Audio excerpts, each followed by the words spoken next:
Okay, so now we move on from the Second World War to the Cold War, which was basically major geopolitical alignment of the entire world between the end of the Second World War and 1989, which is usually given as the end of the Cold War.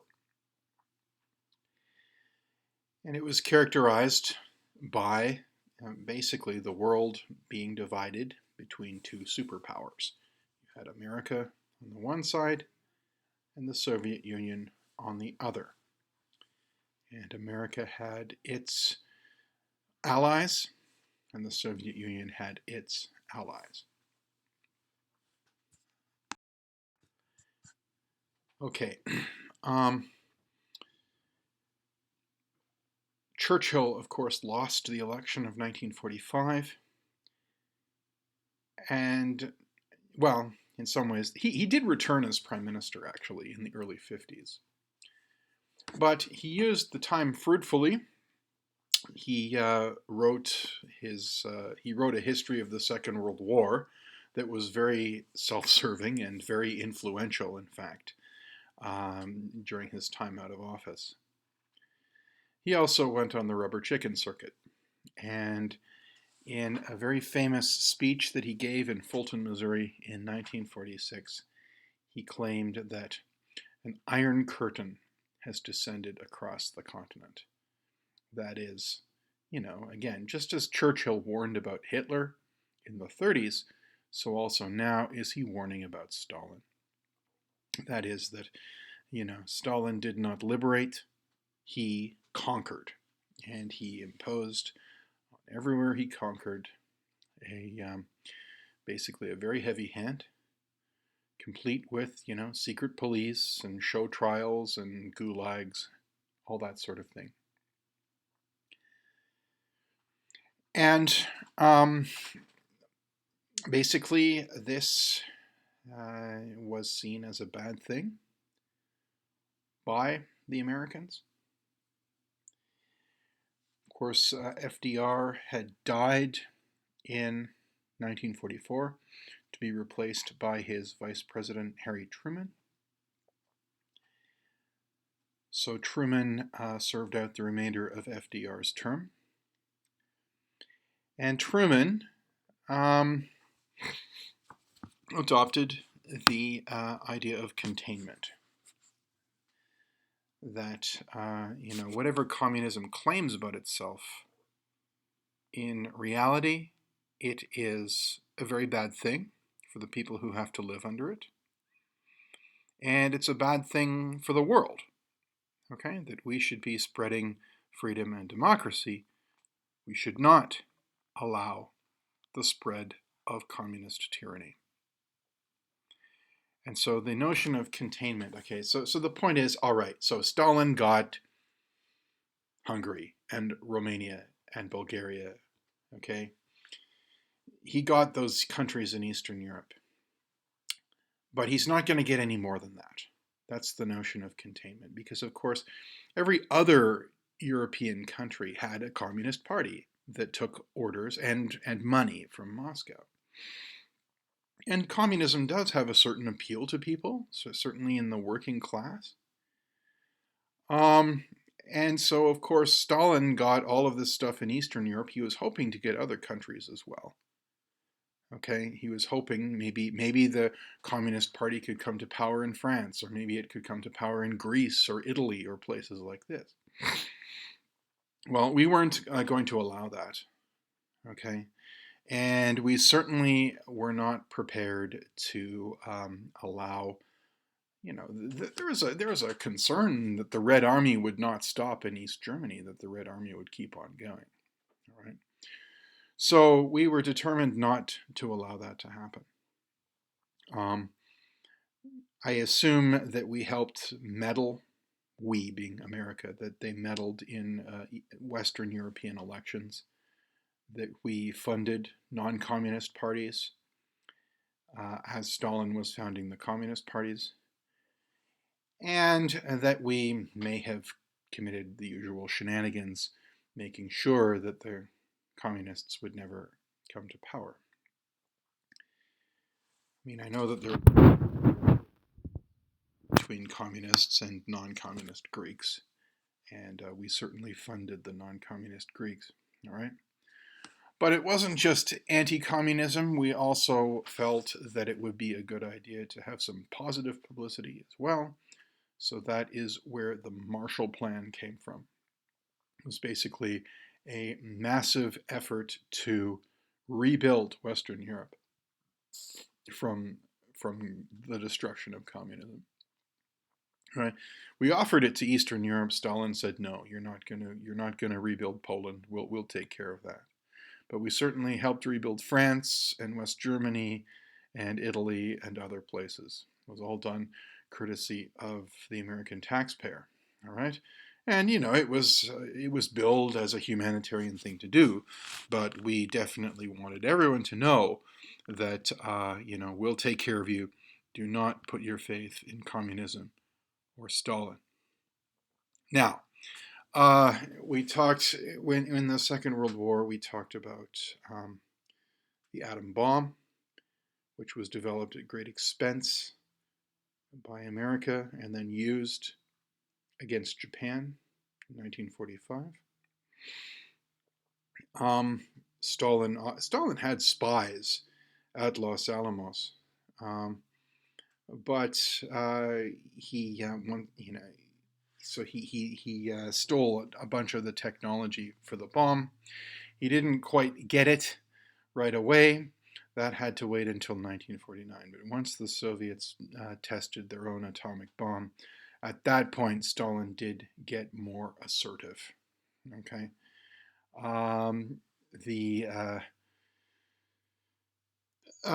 Berlin, as you recall, West Berlin was completely enclosed by the Soviet sector, and Stalin decided to blockade it in the hopes of starving it out and simply annexing it. All right. And now that he had the bomb, I mean, if the Americans wanted to bomb him, he could bomb them back. So that was a bit of a standoff. So that's known as the blockade. And then, of course, the division of Germany was also made permanent. East Germany, the German Democratic Republic, as it was called, was declared on October 7th, 1949. Here is how did we respond? Well, we were absolutely not about to allow Stalin to take over West Berlin. This was a serious matter of national prestige. So that led to Operation Vittles, more commonly known as the Berlin Airlift. Okay, and so there you have it. There were regular flights from the American sector and the British sector into Tempelhof Airport at Berlin, one flight after another, full of supplies that were unloaded, and then the planes would just fly back. And on it would go. Okay? And so we kept the people of West Berlin supplied with food and other things that they might need. And so after a few months of this, Stalin realized that it was futile, so he called off the Berlin blockade. And so you can get there overland now. So that was one of the first victories in the Cold War. Okay? Perhaps a little bit more controversially.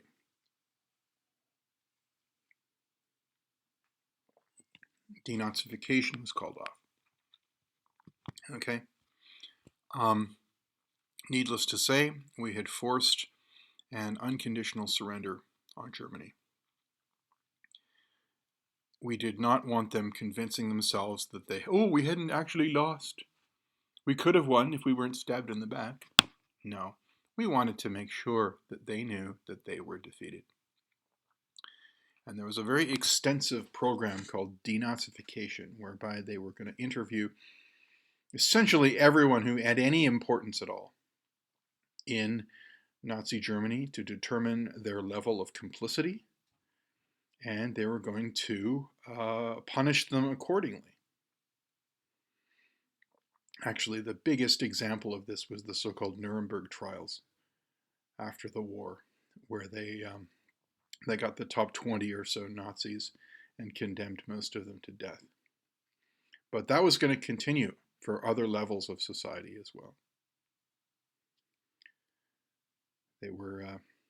This was all part of our task of completely cleansing Germany from the influence of the Nazi Party. Well, we realized that West Germany was needed to be our ally. And so they essentially called off denazification. All right.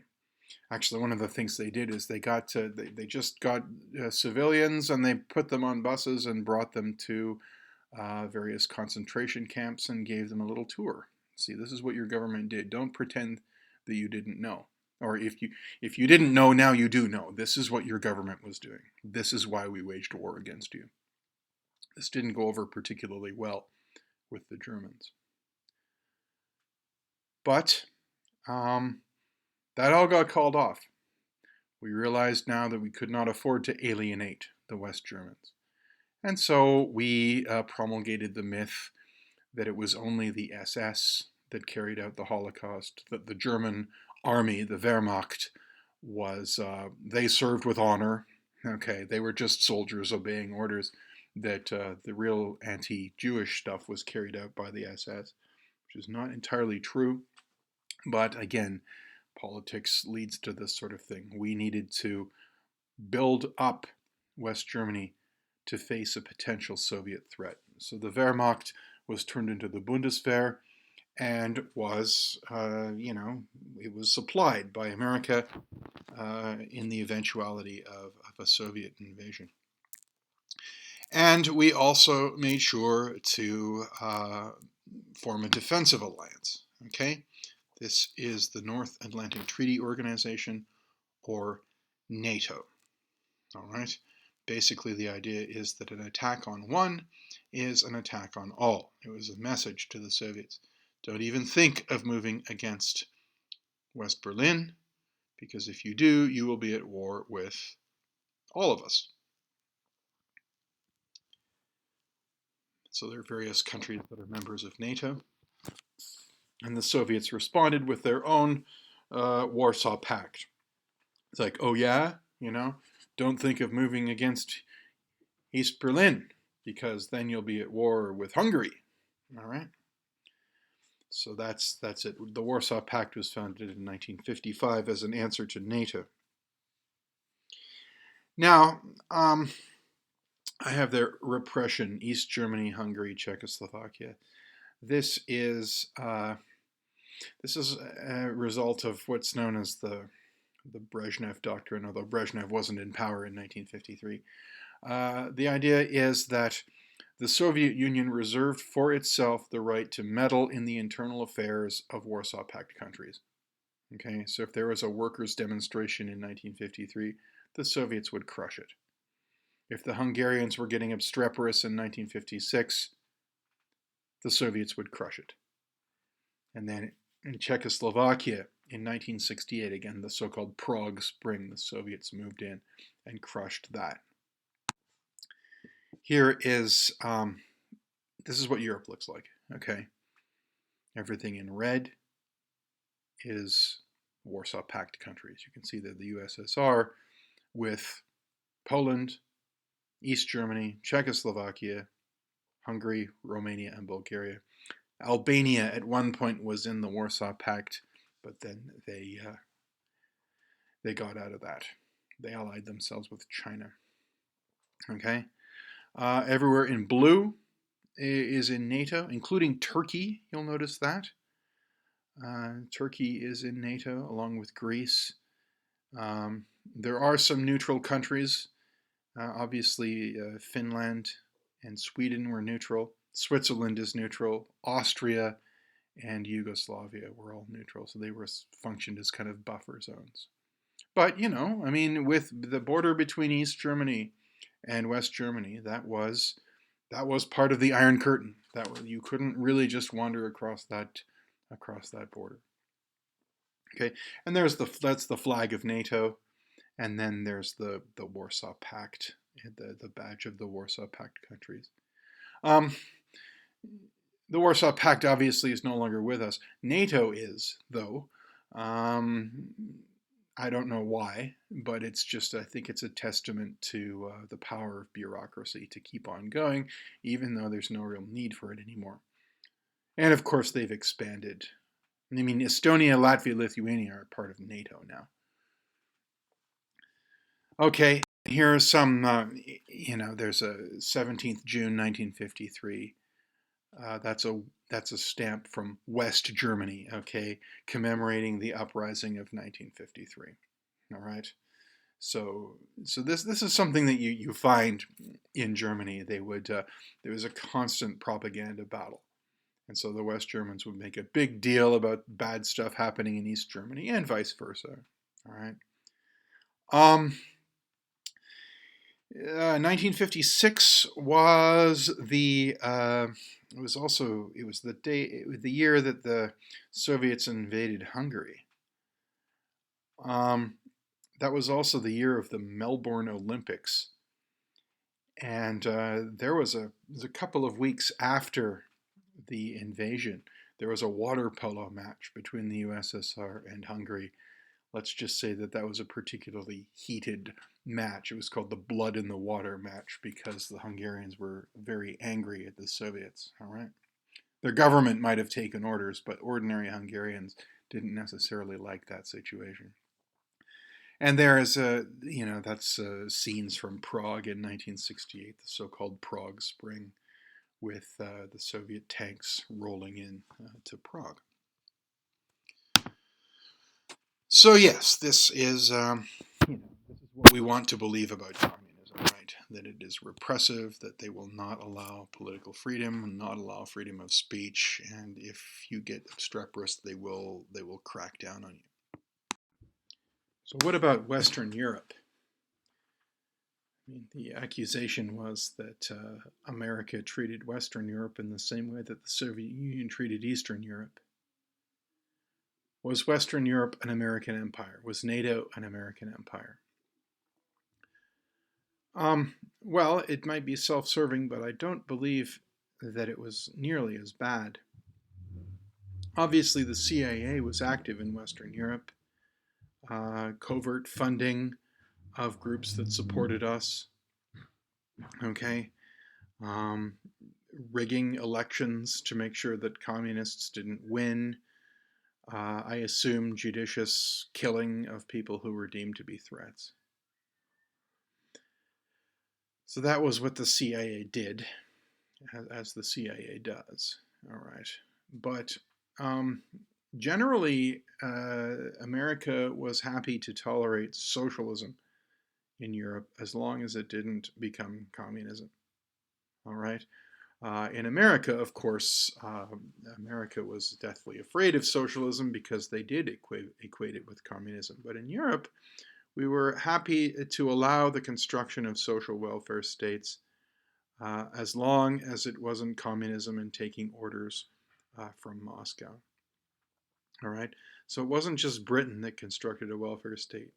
France and Italy and West Germany, they all had national healthcare schemes that they put into place, and we were happy to allow those to go ahead. We did not forbid them from doing that. Similarly, when the European Coal and Steel Community, a free trade zone, was founded in 1951, we allowed that to go ahead as well.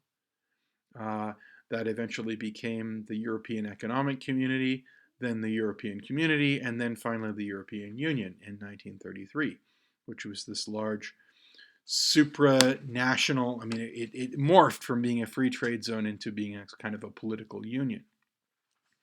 And at least it was at least in part about countering American influence.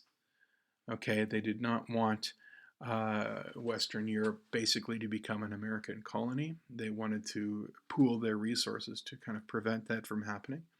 And again, we didn't prevent it from happening. We were more interested in fighting the Soviets. If the Europeans wanted to do that on their own, then so be it. Okay, so why is it called the Cold War? Well, it's the Cold War because it never got hot. Okay, both sides were armed with nuclear weapons. Not just atomic bombs, but thermonuclear weapons, hydrogen bombs, fusion bombs, okay, which were much more destructive than mere atomic bombs. And both sides had enough of them, and with enough different delivery systems, that it was assured that if any one side struck first, enough nukes would survive to be able to nuke the nuking power back.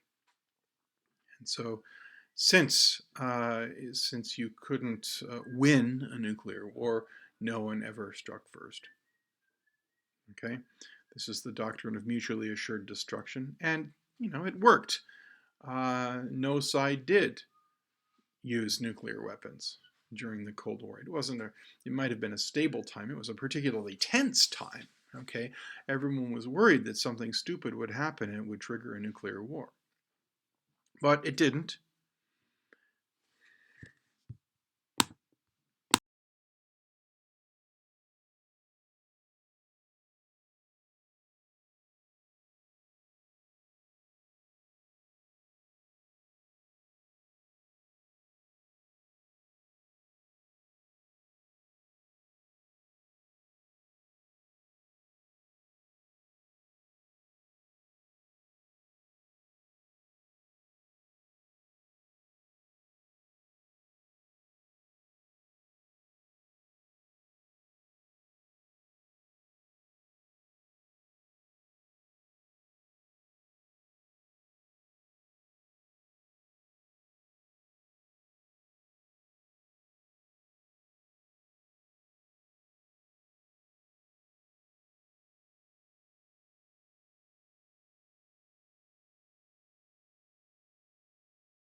The implosion of the Soviet Union did not just happen out of the blue, though. There was a significant amount of pushback from the West that sort of, I wouldn't say caused the fall of the Soviet Union, but was certainly a contributing factor. Chief of which is Ronald Reagan, U.S. President 1981 to 1989. He was elected in 1980 after poor Jimmy Carter wore out his welcome. Okay, and Reagan was elected specifically to push back against the Soviets. He did not believe in a balanced situation. He believed in actually going on the offensive. I mean, he wasn't going to fire nuclear weapons or anything like that, but he did believe in the CIA. He believed in funding dissident groups in the Soviet Union. He called the Soviets the evil empire. Okay, he did all sorts of things. I remember he deployed Pershing missiles in Western Europe to counter the Soviet SS-20s in Eastern Europe. He developed the cruise missile, all right, a missile that could fly close to the ground and evade Soviet radar. It was nuclear armed, of course. Star Wars, that was what it was popularly called. The technical term was the Strategic Defense Initiative. They were going to have orbiting satellites that could zap nuclear weapons out of the air. Okay, it was probably would never have worked, but in some ways it was all a big bluff in order to scare the Soviets. All right. And there are many other things like this that he did. This was very controversial at the time. A lot of people thought that Reagan was toying with the end of the world, that he was going to scare the Soviets into doing something stupid. And that could very well have happened, okay? We might not be sitting here. Certainly something crazy could have happened, and then that would be it. The world would have been destroyed in a nuclear war. There's Margaret Thatcher, who was Prime Minister of Britain from 79 to 90. Certainly as far as she was known as the Iron Lady and very much against communism as well. So she was a very staunch ally of Reagan in the fight against communism. And on the right is the Pope, Pope John Paul II, born Karol Wojtyła, who he's Polish, all right? So the first non-Italian to be a pope in like 300 years, and one of the longest serving popes as well. But he was elected by the College of Cardinals in 1978, and he was Polish, all right? So he was from behind the Iron Curtain, which was a real novelty.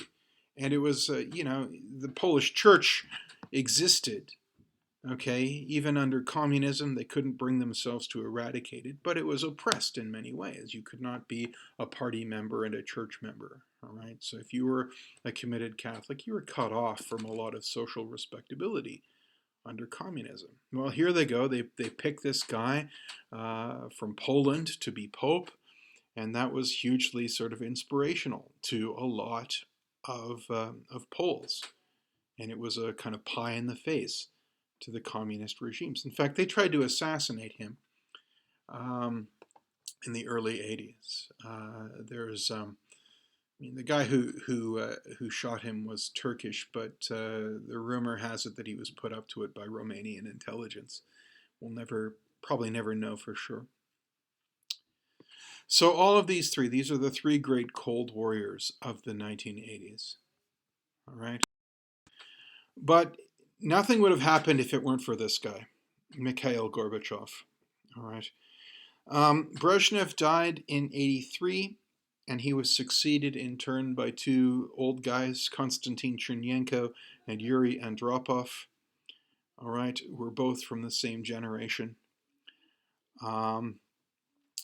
They tried their damnedest to match what Reagan was doing. Okay, if Reagan was ramping up spending, it forced them to ramp up spending. It forced them to build more tanks and so on and so forth. And they found they couldn't do it because their system was stagnant. It was decrepit. They couldn't do that.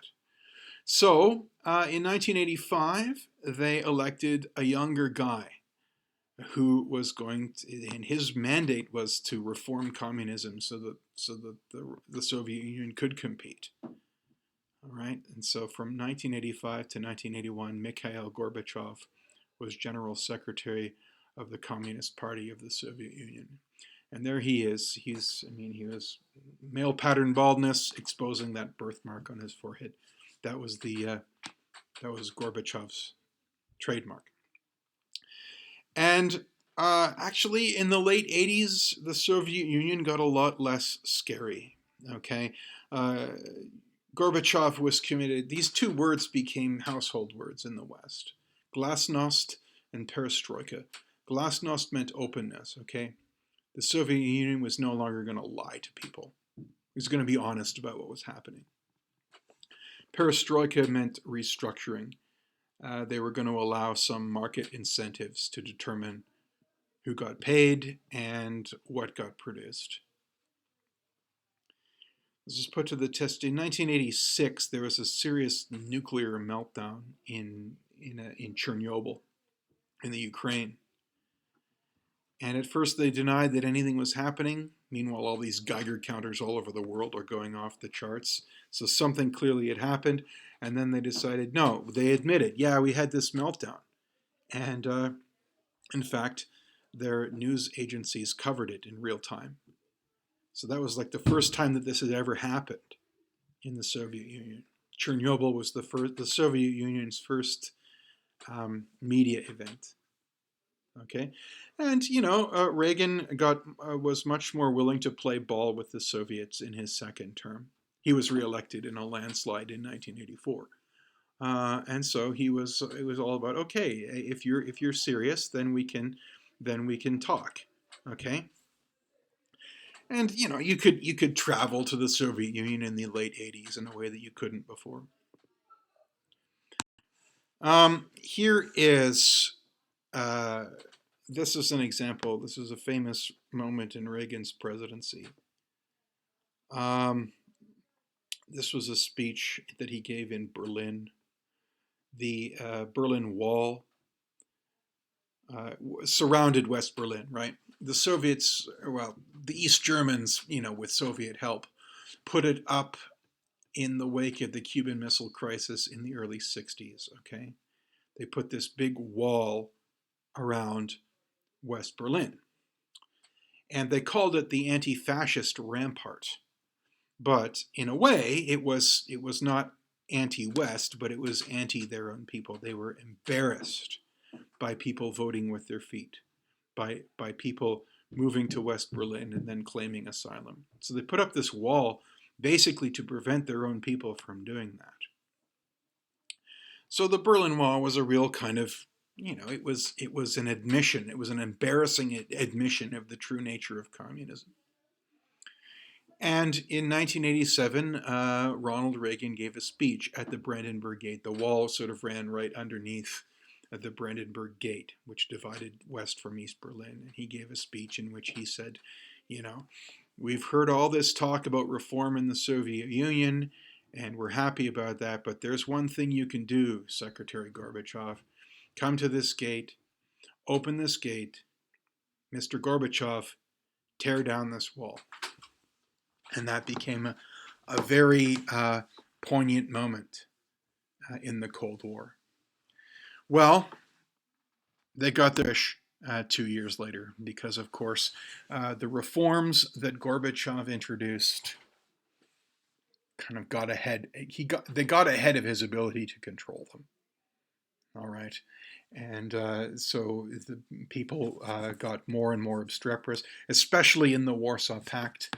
Right? They weren't just rebelling against communism, they were rebelling against Soviet influence. And so more and more, these people got a little bit more and more pushy. It was apparent that Gorbachev was not going to send in the tanks as Brezhnev had. And so this sort of culminated in 1989, November 9th, 1989, which was when, basically the border guards at East Germany basically abandoned their posts, and you could walk from East Berlin to West Berlin without having anyone shoot at you. So that's it. There are all these Germans celebrating on the top of the Berlin Wall in 1989. Um, and so that was pretty bloodless. All right, Germany got unified. Poland declared its independence. Bulgaria, Hungary, and so on. The only bloody revolution took place in Romania. All right, that was when Ceausescu got shot. But other than that, that was the fall of the Warsaw Pact of communism in Eastern Europe. I'm not saying that what came after was necessarily better. Certainly, it was a tough time to be Russian in the 1990s, but we don't have to live under the threat of nuclear war anymore. All right, so that's it for the Cold War. Or you could say a lot more about the Cold War, but these are the highlights. All right.